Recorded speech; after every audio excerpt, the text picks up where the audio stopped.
I completely agree. And the only thing I would add to that is I think the position that we're in right now, I'm not sure it's an issue with communication anymore.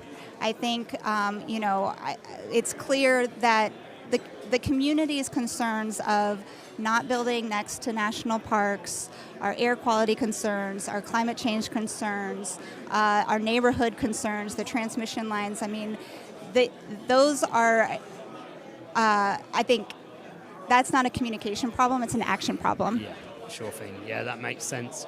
I mean, just to play sort of devil's advocate for a second, I mean, obviously you said that maybe nothing's really changed or for the better in terms of how you interact with these companies.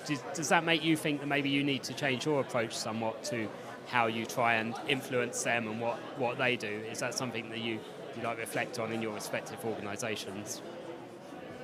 So the question is if I ask nicer, do I think there would be a change in the outcome? Maybe, yeah. Well, I guess my response to that would be is when this first started, I felt like we issued a very open letter to some of the data centers that were coming in wanting to have a conversation, and we wanted to have a conversation and did due diligence to try to start that conversation, and we were completely ignored.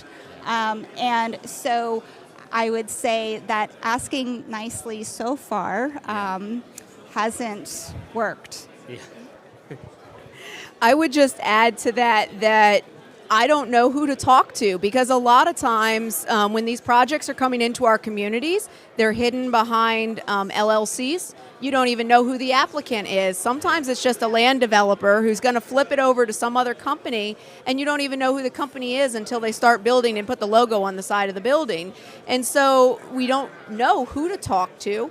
And then also I would say that we've had a lot of different voices trying to talk to the industry. So you've got people in academia, you have people on the climate advocacy side, you have people on historic preservation side, you've got Democrats, you've got Republicans. We've had a lot of voices, trying to have this conversation, and everybody kind of feels like they're hitting a brick wall, and that brick wall is speed to market and scale. And it's just like, that's the only thing that matters, and I think that that's a problem. I think that is something we have to overcome, because as long as we keep putting sustainability on the back burner, you're going to run the train off the cliff, because sustainability isn't optional. I think we are in a mindset of abundance. There's a perception that we have plenty of, space to grow. But really, there's tons of resources that go into all of this, and there really is a scarcity issue. It's not just a feel-good sustainability issue. It's real scarcity.